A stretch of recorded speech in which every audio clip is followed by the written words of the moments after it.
lên việc cua bằng ôn ngày đi mà lên việc cua mà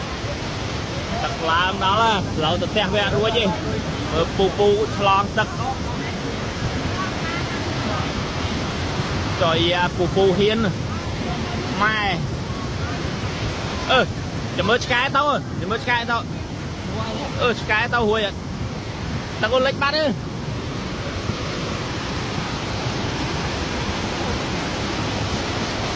tao kháng á nè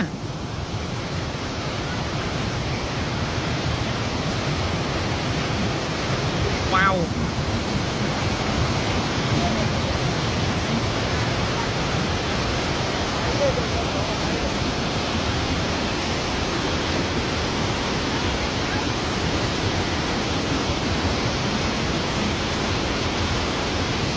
wow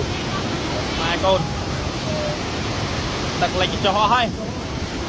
đặt lệnh cho họ hay đó là